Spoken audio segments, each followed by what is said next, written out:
We're going to be here live streaming throughout the conference halls and the expo floor tomorrow. It all starts tomorrow. But today we're going to attend a little education, starting off with this first presentation on the rise of no alcohol cocktails. Figured that would be a good transition into talking about this new exciting co-location of the Tea Expo with the party show. So enjoy the session.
Unfortunately, this is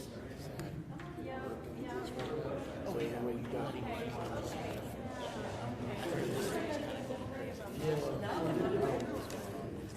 well, honestly, these perfect cues are not just reading. It's math. Yeah. I don't know. Very easy. I can even turn it on. Get up a second. Thank you. Mine should be? I believe so. Okay.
What filter?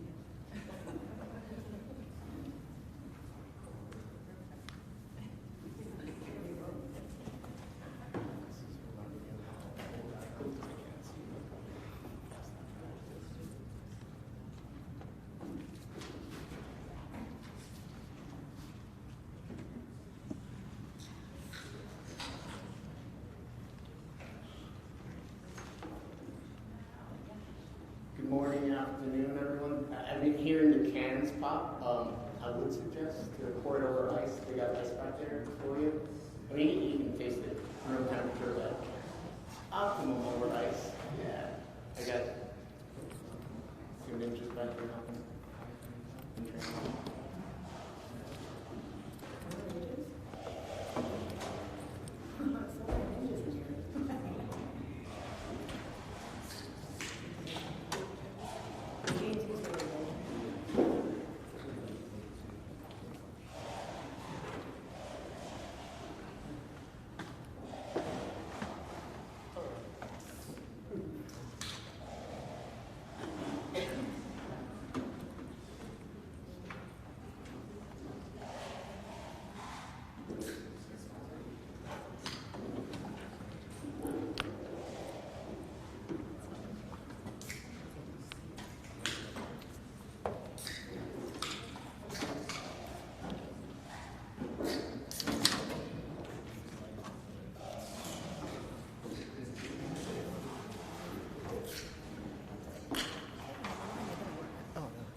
Just giving our tech guys a little time, waiting for the green light.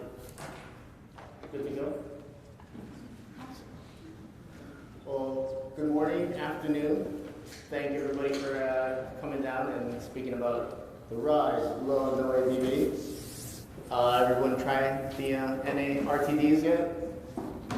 Anything good? Not bad, right? Trick me. I'm Tim Rita. I am the brand ambassador for Lyre's non-alcoholic spirits, and all around lived in bars and ninja in training. So, which I hand this over to my partner in crime here. I'm Ji-Yeon Kang. I don't do any brand work, but I work with a lot of brands. But I run and operate a lot of bars. I've opened a lot and transferred a lot, and I am the ninja in training. But we've noticed throughout all of our careers, I mean, I have over 20 years experience in bartending and managing and operating, and Tim has always had like 10 jobs every year. Slacking a little. But he's literally had the most jobs than like any person can have at one time. But we've noticed there's been a lot of rise in asking for non-alcoholics and low alcoholic cocktails. Because it is in the era of inclusivity where everyone wants to be involved and be included in, I guess, in nightlife experience. So, I mean, I guess this is an awakening for everyone in a sense, even though it's been a need for a very, very long time. Very, very true. Yeah, I think it's a great thing.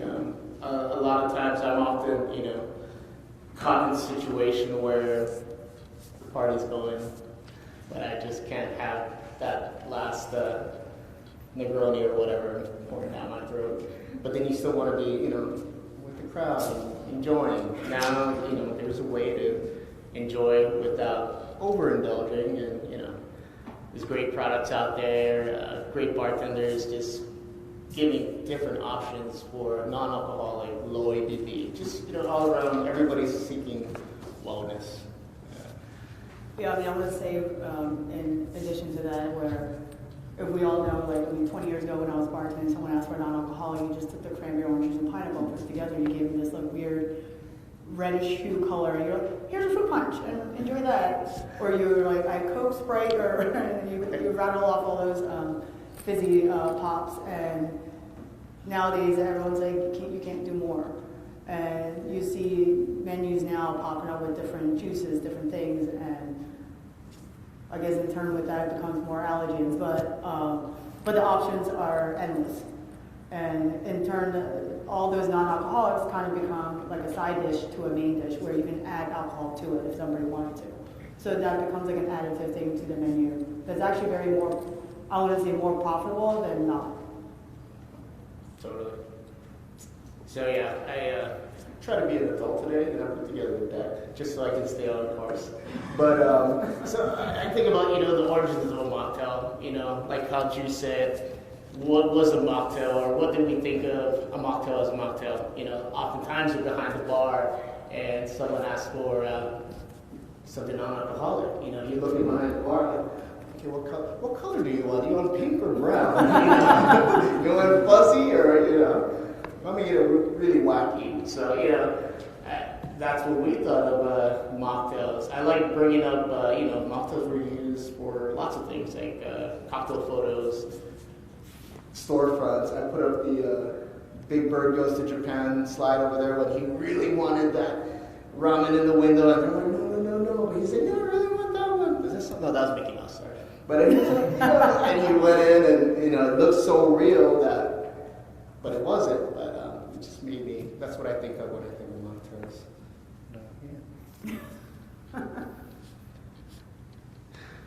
Cool. And my personal thing when I think of non-alcoholic alcohol behind the bar, it's always the good old ghouls, some NA beer. Nobody even thought of spirits or cocktails yet, but these were the pioneers. And now, fast forward to 2021, you got great places like Athletic Brewing that does so many different variations of non-alcoholic beers and spirits and such. I mean, let's just say this, I don't know if I'm going to make it a big bold statement, but those that are earning money and stuff, we're getting older, so we can't hang as long. So we want something in between. It's a big, European tradition to drink low ABVs because they do day drinking all throughout the day. And they're not pounding Negronis all day to last all night. It doesn't work that way. Maybe in other countries they have siestas and stuff like that, so they are taking a nap here and there. But in order to last so long, they are drinking low ABVs throughout the day. No one's crushing rum and cokes for 12 hours straight and then still hanging. People try. They do try, and they do it in the weekend in Vegas, but they don't do that for their whole life. Even in that evolution in itself, we want to take care of our bodies. We want to feel better in the morning and not feel as if we lost the day, in a sense.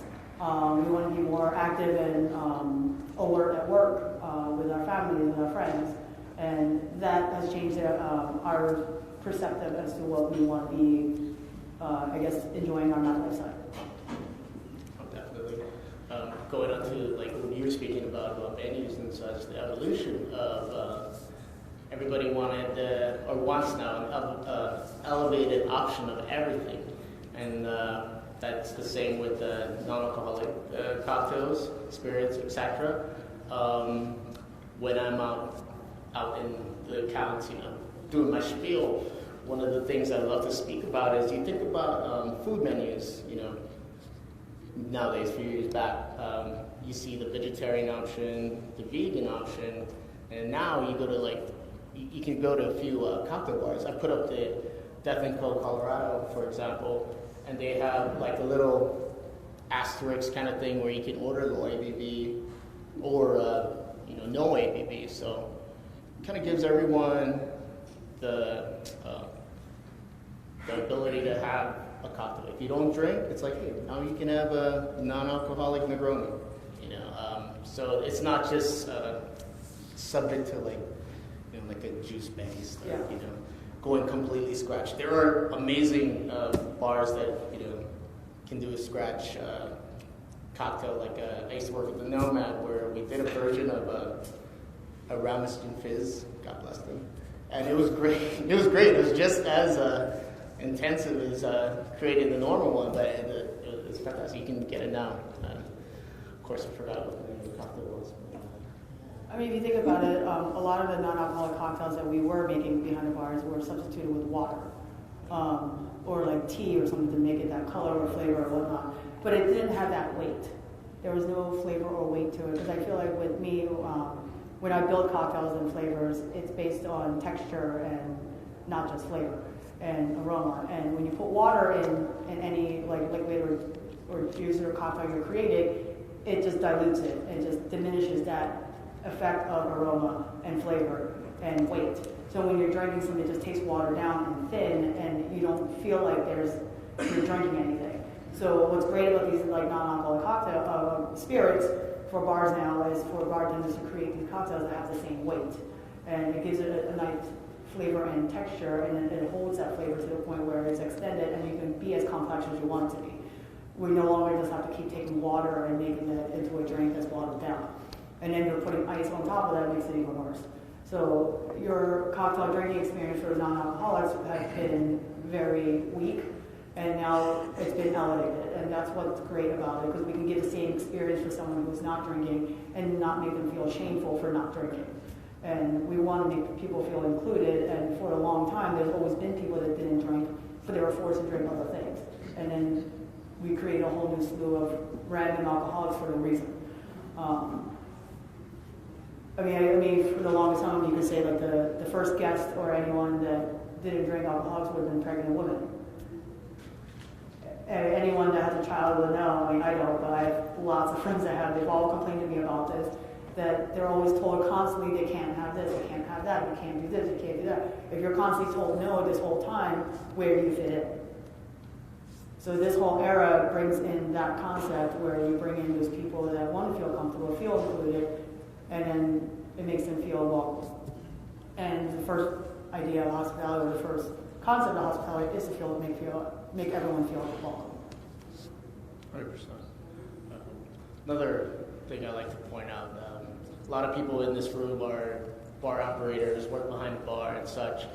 Another selling point that I love to point out is 25% of your patrons, they go into the bar or restaurant, they don't drink for the reasons how you spoke about, and that's 25% of revenue left on the table. If you look at it that way, you can build that's huge, 25%.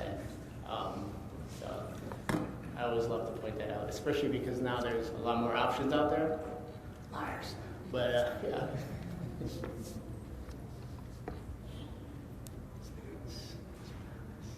Kind of touched on this a little bit. I'm sure expand on it. Yeah. So the whole, last year, that thing we try to forget about, kept us in the house, eating a lot, drinking a lot, and then, after a while, what do you do with yourself? So everyone had that quest for wellness. I, for one, saw that as far as talking about work was online sales were amazing. Everybody was buying everything wellness, everything anime, everything, if you own the yoga studio, you probably I try to do it right now. Yeah. It's not good at all. I'm not flexible. But that definitely was another direction that pointed everyone to NA cocktails and low ABV cocktails. Which just, bettering your body, your temple, and that good look in the mirror. Lord knows I drank all my good whiskey during the pandemic. Watched a lot of TV shows, so Caught up on them. so yeah. Oh boy. But yeah, it was a good slap in the face, eye opener that we just need to be better, and that's a great start for some of us like myself who drink. I need that little bridge, to get over to wellness. Maybe not complete wellness, but trying. Like everyone out there. Yeah. Well, some of us aren't as brave as a lot of people are, Very and true. they don't know how to say no. But the fact that there is these options where they look like the same cocktail, you don't feel as if you're being judged. I think for people that know me, they know I simply don't care what people say to me or what it looks like, and I'll throw it back in your face if you do try to go against me. I've always been one of those people that can stand up for myself and do all those things. But for someone like my sister who don't do that, she has a hard time saying no.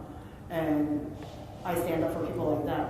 And having those options make it a lot easier for people to feel comfortable with themselves in a space where there is a lot of peer pressure. And that's where I think the wellness comes in, the fact that if you take care of yourself and you're more bold to do that, then there are options out there where people are also saying, hey, we see you, we feel you, we understand you, we want you to be on that same journey as well. I, for one, am very bad with peer pressure. Those even know me. Right here is just another examples of like how the mocktail is back. You see it a lot more often. I see it a lot more often because I work for a non-alcoholic company. But a lot of the bars and restaurants.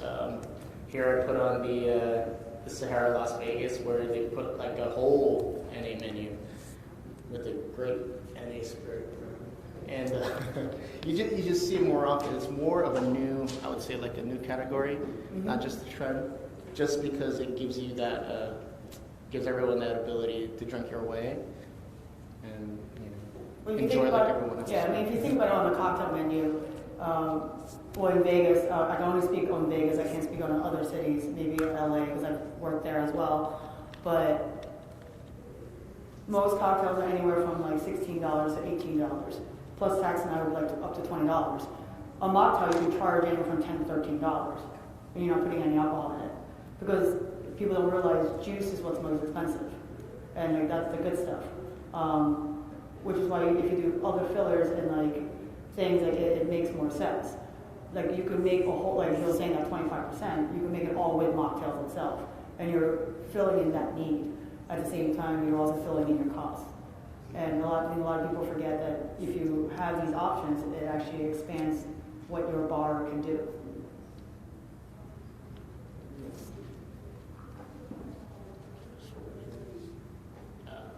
is my favorite. Not everyone is, wants to cut off completely. Then now you can lower your ABV with cocktails. For example, myself, I love a Negroni, I love a Boulevardier. These days, maybe 3, can have 4, would be a little bit fuzzy. But now I have the option to extend my visit at the bar. Now your guests can drink a little bit more. If you kind of see them getting into the red, but they still want to go, you just substitute it out. You get, if you love gin, you have your traditional gin, and then you swap it out with the NA vermouth, NA Italian spirit. And then you got a Negroni still. You're still going, the party's still going. Nobody knows the difference because it's made the same way. Still showcasing your great bartenders, your great bar program. Just keeps the party going. I call it downshifting.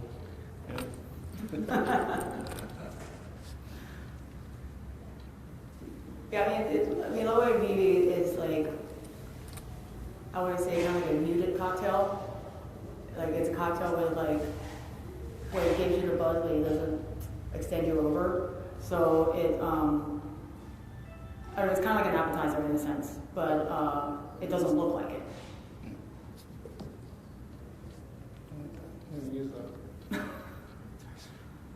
I'm future hold. Just, that wellness is there. NA beverages are, it's a new category.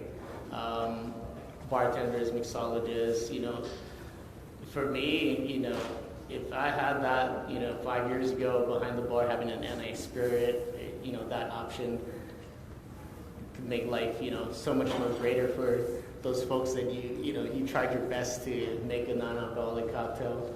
Now you have those tools. There's brands like Lyre's where there's a full range of every spirit you can think of behind the bar, from dry vermouth to rums and whiskey.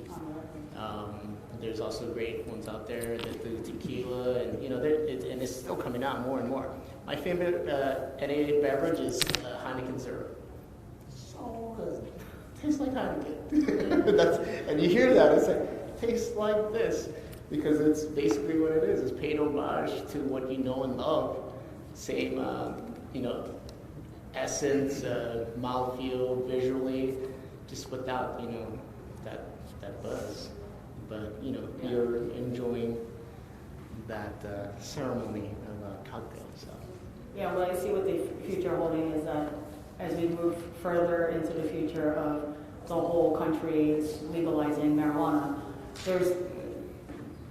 I guess the government officials are still trying to figure out how do we make this work, but there's not enough data that emphasizes on people drinking and using marijuana at the same time. They don't know the effects of that, so they don't know how to, say, create the crime stats on it. So like say you drink like 4 cocktails and then smoke a joint, it's like what effects does that affect on you? Because effect on you could be different than effect on me.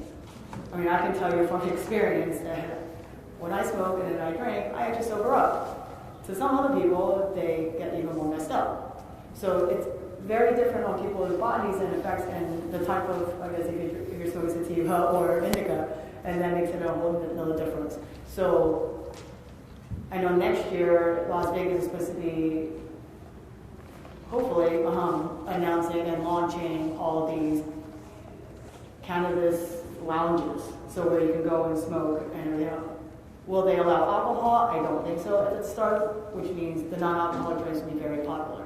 So you still want to be able to enjoy yourself and have something to drink, and they're probably going to they'll allow us to serve low alcoholic or non-alcoholic drinks, which means beer, wine, and non-alcoholics. Will they have actual liquor itself that's 80 proof and over? Probably not. That's what I'm thinking, because they still don't know what the effects are. Honestly, it's great because alcohol can sometimes take away from the effects of cannabis anyways, so having a non-AS will be really cool. Exactly. So you still have that same lounge experience for those that do want to partake in cannabis, and yet still enjoy a cocktail that tastes like a Negroni, and not have that weird adverse effect for your body. There's certain things that you do smoke that kind of gives you that dry cotton mouth, so why not have a cocktail with it, right? Exactly. So I've heard.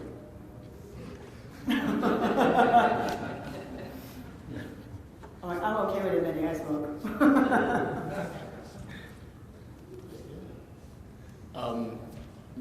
This is when I'll just open it up. Yeah. Anybody have any questions or anything, or what do you? Insights? I'd love to hear what you guys do for NA spirits if you work behind a bar.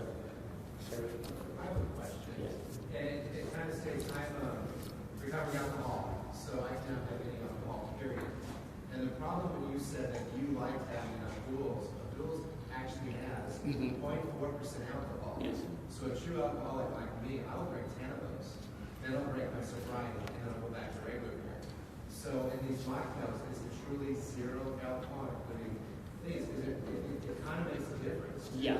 Now, if you're pregnant or others, they're not going to drink them. She's an alcoholic, pregnant mom, but they're not going to drink 10 of them. But someone like me would drink 10 of those. So how do we be honest with the person who's in recovery, who wants to have the nightlife, and going, but is a little leery and has some trust issues because we can't have that. Even in duels, it's not in our sobriety program. Sure. And you mentioned Heineken Zero. I had to do my quick check. Mm-hmm. And Heineken Zero has 0.3, Yeah. so I'd have 12. But trust me, I would do it.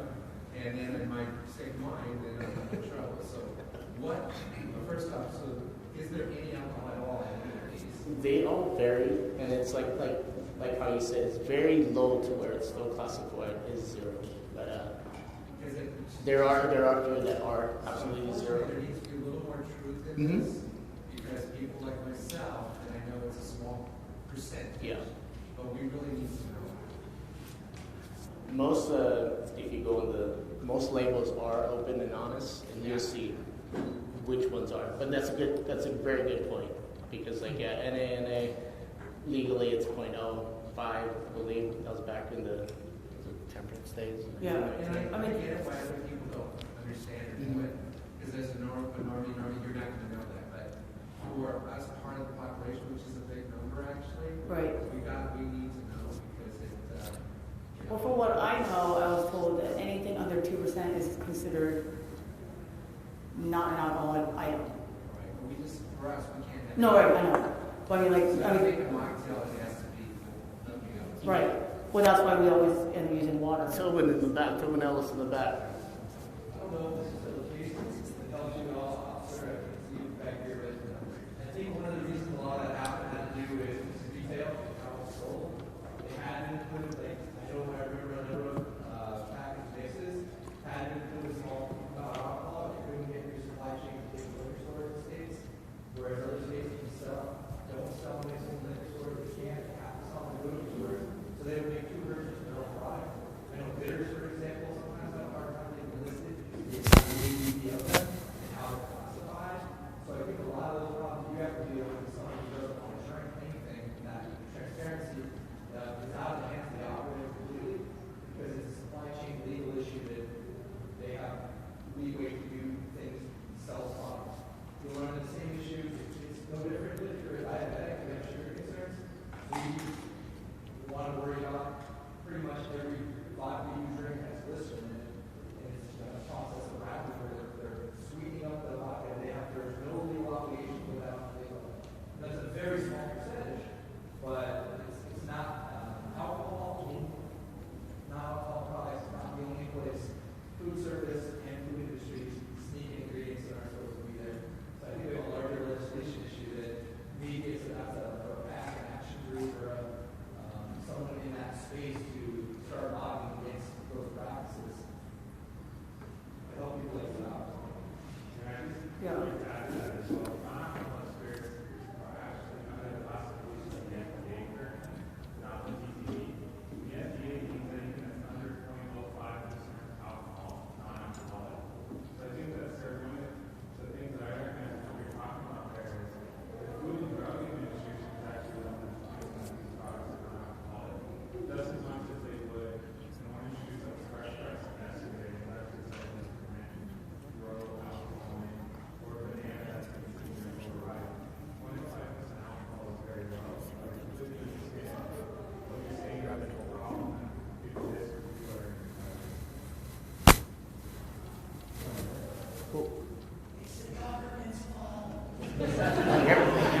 All legality.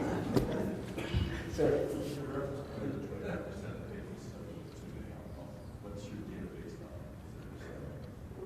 it was a general one done by our marketing company. Yeah. Just that. It's it's national. Yeah. I was trying to think of a more. Yeah. Yes, sir. I didn't see any CBD-based beverages entering this pipeline. There are a few, right? There are a few. Some bitters. Again, it's the legality thing that we have to maneuver to make sure that works. I mean, I think CBD, depending on what percentage is whatever, is considered more of a food industry. Yeah. Whereas if it has THC, then it's considered cannabis, and then there's a whole other bundle of laws of it to deal with. It's complicated, but the books are like this big if you want to read it. I'm not familiar. I don't read books. Yeah. I mean, CBD is really hot right now. It's like, I mean, they have like, their own salespeople just in that category, because it's such a big category. But even in itself, there's all these laws and bylaws, where you can go, what you can't go, what licenses you need to do it and stuff. So again, like the issue is legality and what laws they can create for us to move in and out of spaces to make that work. I know California's a little bit more loose because they have spirits that are CBD infused or THC infused, and they do use those, but I know here in Nevada it's a little bit tied up. Hi there. So to spin off on the labeling, sort of know what you're drinking. So I'm from the tea side, and tea is often used as a base in spirits. And from someone who my last tea room was in operation inside the speakeasy in New York City, and so there's a lot of interplay between tea and alcohol. So one of the challenges is that it's, having lived in New York a long time, is my perception that when it comes to mixology, creating cocktails with tea, that bartenders are relatively uninformed about what tea is, and if you're going to take it from a wellness standpoint, then saying, oh, this is healthy, this is good for you, this is peppermint, versus like, oh, this has green tea in it, and not having any clue with real differences between them. It really is misleading, and it's also the cost is different. The cost of using good quality tea and using something like peppermint, which is basically the cost is different. The value of these different substances is entirely different, and when you have people saying, oh, this is good, it's not alcoholic, it has tea in it, but it doesn't have any tea in it. Also, you kind of run into these same things. You're charging money for a product given by people who don't have a precise answer. So I guess in general, same. My question is, do you see now that there is an increase in the mocktail category, that education in ingredients used in mocktails is also increasing? Or is it like, oh, we'll just play around with a couple flavors and call it good? It is considered a new category, I guess I want to say, in menu creation and consulting. So that education portion is not created yet. I want to say because education for the bars and spirits and things like that continue to grow, it is going to be a section that they're going to add. You have to understand, education for spirits and stuff are few and far between. I know people that went through the union pour card test here, and the way they make an old fashioned is completely different than how I make it because my education was different. I also sought out to have the best education because I'm just a nerd and that's how I am. But like you were saying, I'm well versed in. I wouldn't say I'm really well versed, but I'm pretty well versed in tea compared to other people because of the fact that I drink a lot of tea. But also, I'll just say I'm Asian and we drink a lot of tea. but you're right. It has to do with education, and it really does have to do with the bartender going out to get that education. Because it's out there, and information's out there. It's just a matter of how lazy they are or how proactive they are to get that. But it is a section I believe that in bar education they need to put in. Because if chefs have to understand their ingredients they're using to cook, then we should do the same thing. I definitely feel the same. And for those who may want to mocktails and if they just learn sort of one thing, it's nice to have a selection. You can do Right. you can do a pairing and kind of discover together. Mm-hmm.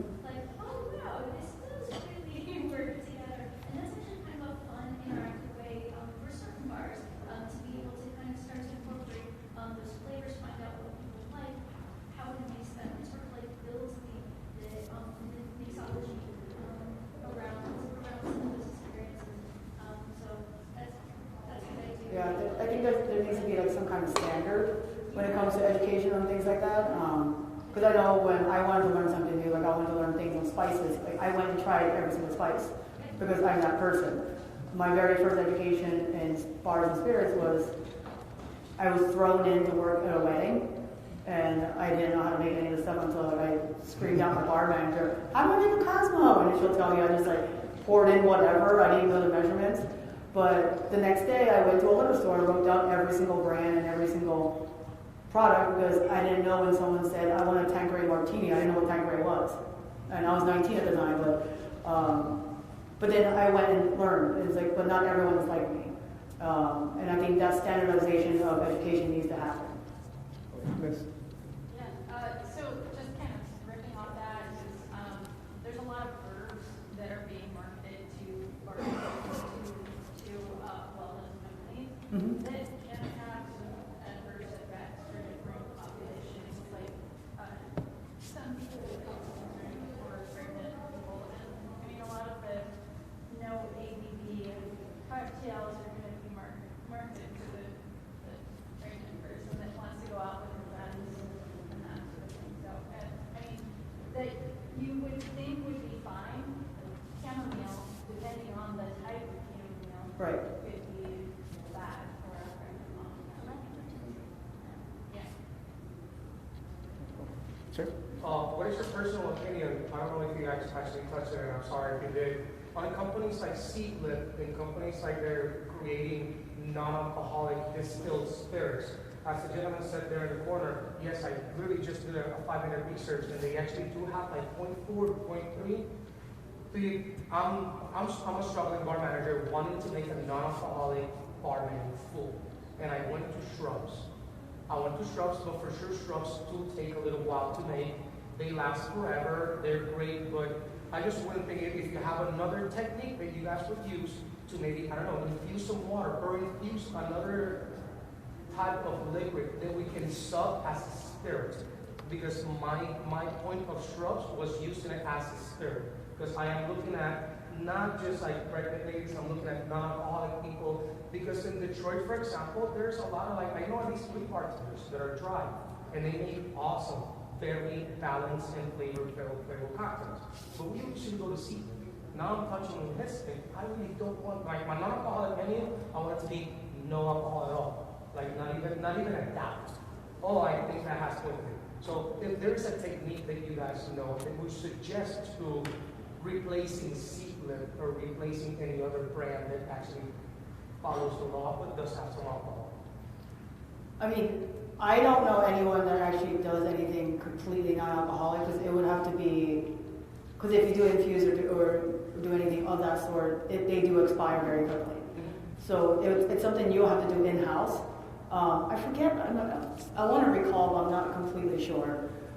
I read somewhere that someone was using like oils and other things to give it that texture, but also like they were infusing or they were clarifying juice to create as a base into creating other flavors. So I mean, that's kind of like the only technique, but you'll have to do that in-house. I don't know anyone that actually does it, so you can buy it.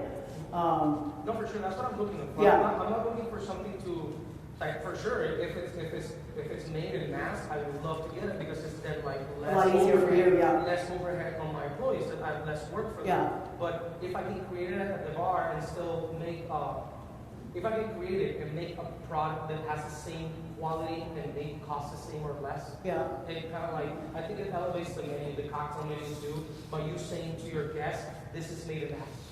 Yeah. This is created. All this non-alcoholic cocktails, all this, we make it in the house. And I think that people do for, like, they want to give you the chance. If not, just make it in the house, yes. It Yeah. should taste better. Right. Keywords. I kind of think this, and I think this kind of falls into a segment of becoming a scientist in a sense, because then you have to use other chemicals that are made, like a lot of pastry chefs use, to either like create texture or thickening agents to make. Yeah, exactly. Yeah. I mean, most of the stuff would be water-based, because it's, or like, I find clarifying juice to have a little more weight than water itself. Maybe because of, like, if you use core foods that have the malic acid and stuff like that, you can add, like, other things to it, and I think that creates that depth, in a sense. But, I mean, right now, all I know is that most of the people are doing it in-house. Last question. Now that you said clarified juice, I know that it costs $1,000. Is there a cheaper way to clarify it besides buying a centrifugal machine that costs you over $800? I know Dave Arnold's like a huge thing about the central juice thing. I Yeah. love Dave Arnold, and the idea is awesome. But And I see him carrying around in the airport sometimes. Every once in a while. program has Yeah. $1,000 just to like invest in a centrifugal, I mean, this is like a small, minor thing. I mean, I'm not sure. I mean, you might be able to talk more on this or not, but I was told you could use agar Yeah. in a sense to create that stuff. But I try to use Tagger for sure, but yeah. like you. But if you use it wrong, it tastes kind of funny. Mm-hmm. I mean, I just filter through it. I mean, it is time consuming. But quality is time consuming. Yeah. So that's fine. I don't want quality. I mean, I like the coffee filters. I put like. But the bars these days have been like 80% prep and 20% execution. That's what I base on my quality. Yeah. So for the reason why that you explained all that out, which is amazing, that's very time consuming, cost consuming. Reasons why companies like Seedlip, Myers, and all these, there's so many different non-alcoholic spirit companies coming out to alleviate all that heavy work that you're talking about that, and I'm like, bro, Jesus Christ, I don't miss being behind the bar now, you know. But yeah, man, that's a lot, you know, to get perfection. So now with all these companies out there, true, it can't, you know, not all of them are completely 0% ABV, but they're working to it. You know, there's companies that are constantly researching, like you said, the scientists. That's like basically, you know. Bartenders were everything, you know. We're scientists, or you know, whatever. Exactly. I mean, all the stuff you learned in high school, you thought you were going to use. You don't use it all behind the bar. Yeah. I mean, it'd be awesome to learn on your own, like how you, Drew was saying. But that's why, you know, like I said, that's why these guys came out trying to make our lives easier and bring it to everyone else. They did say like the whole point of the .04, .02, whatever, has to do with legality. So it's like, unless the government changes that rule, it's not to preserve the product, it's legality. Because I know that there are other ways to preserve a product without alcohol. Acid, for example. Right, but it's like if you want to have your supplies to be sold in alcoholic retail shops, you have to be an alcoholic product or a mixer that goes with it that you could be sold. And like some places only sell alcoholic products as a retail shop, and some places are also considered grocery. And that licensing is where that thing happens. Yeah. So thank you, government. Thank you, government. But then on that same note, with NA Spirits, all the things that go with the 3-tier liquor laws, it's out the window. So you can actually serve a NA Spirit on the beach or wherever you want. Like, you have that freedom with it, and that's what it gives you versus just being, we love being stuck in bars. I love being stuck in bars. But now you have that ability to get out of the bar, and, you can have this on a boat. You can, whatever, playing basketball. There's like a bartender conscience that you actually know that guest is still kind of like drinking somewhat of an alcohol. Mm-hmm. I mean, I guess that falls into the concept of like understanding mindset. And I think that's where we have to change. It's like we have to understand, like, for someone who is recovering, like, their mindset's not 100% for them to drink something that has a little bit in there, because it is going to get them somewhere else. So we need to be conscientious of that. And that idea is just not developed yet, if that makes sense. Because as of last year, we're still learning about mental illness, and like, it's been around forever, but everyone locked it up in the closet.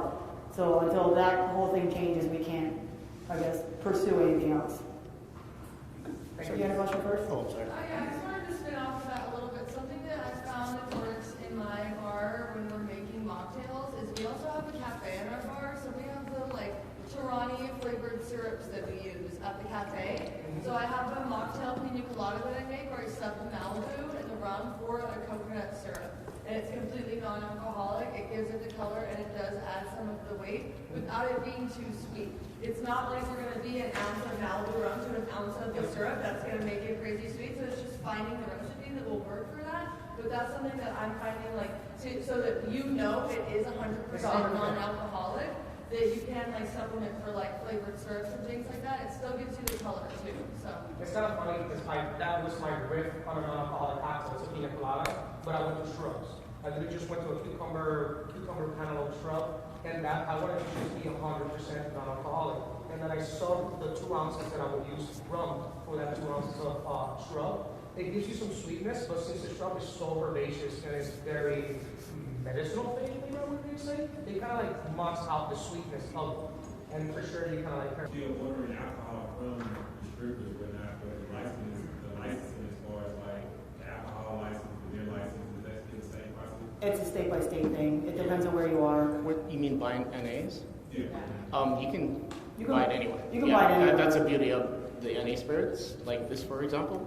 You don't need a liquor license. Some companies you can go, you know, business to business, online. You can find it on Amazon. Or, you know, it's much But more. for a business line, it's saying to go to a vendor. I mean, you don't need to have an alcohol license to buy from an alcohol distributor because some of them do carry non-alcoholic stuff.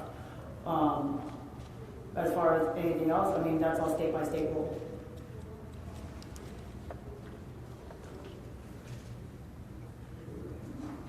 Any thoughts, opinions, concerns, high fives? High five. Do you have data or just insight as far as like national accounts versus like more independent bars? Do you see them going more to chain and national, like as far as mocktails and menus, or what are your?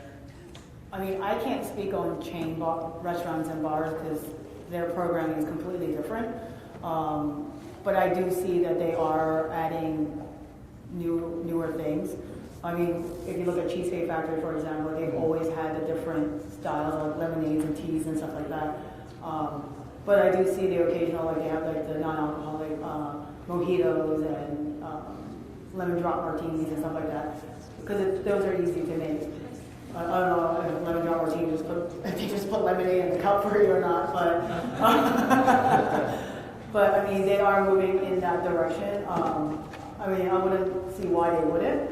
But I mean, again, they have people that can crunch numbers and do data for them faster than independent people. But I mean, like also, like if you look at independent restaurants and bars, they look at their neighborhood and what the demographic of those people are asking for. So those data is a lot easier to pick up. I used to work with national accounts for another role I had, and I'd say if it was around during that time, it was a need, it most definitely would be in there. Like you mentioned, Cheesecake Factory, how they would do their own lemonades, and they have everything in house. If there's a way to make money, I'm sure the national accounts are going to do it because they basically, reflect off of, your craft places and such. They want to build that. And like with NA Spirits now, it streamlines even more. And you're always, it's all about that consistency, and it totally brings consistency as well. Yeah, and showcases your theme or establishment as well too. Yeah.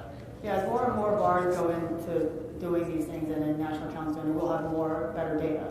I mean, right now it's still considered a new category, but they realize there's a whole segment of people asking for it. Like Walmart every year, they do a research and they go out and they ask their team members, and at the same time they also ask the people that shop at Walmart what they're looking for.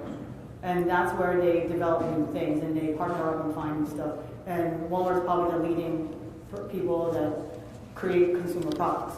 So like if they're constantly doing that every year, then you better believe they're going to make it seem like it's going to make things happen. And they're probably one of the largest, I guess they consider themselves, I don't know, that sell the most non-alcoholic products. So they have more SKUs than any other brand. And I know because I had a syrup with them for 5 years, and now it's like every year renewal. But it's like they do like the research and they do a huge development on it just based on what the consumers are buying. And like if enough people are complaining about it, where to them their threshold is 15%. If those people are complaining about it, they will figure out a way to make that happen. Yeah. Which is why you see different mixtures besides the roses, lime, and grenadine now. Because of the fact that consumers are asking for a more elevated product.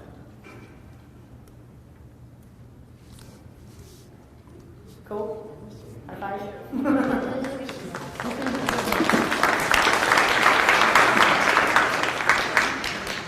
Thanks for coming, everybody. Thanks, guys. Enjoy the rest of the show.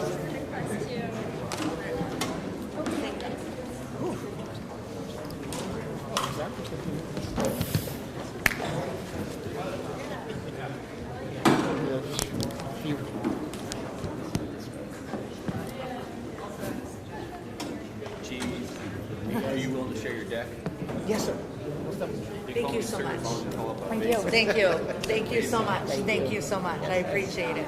Yeah, I'm excited. I have a good friend there, and I also have a whole group of Okay, well that was the first presentation talking about no or very low ABV cocktails, mocktails. Yes, thank you. Looks like there was a lot of really cool opportunities for tea to be introduced into this growing space, so we'll have to keep the conversation rolling. But we are going to stop the stream. That was just our first test stream. We'll probably be doing another stream, definitely to involve the tea social hour at the end of the day today. And then we'll be back tomorrow on the show floor and have a lot of fun there. So see you next time.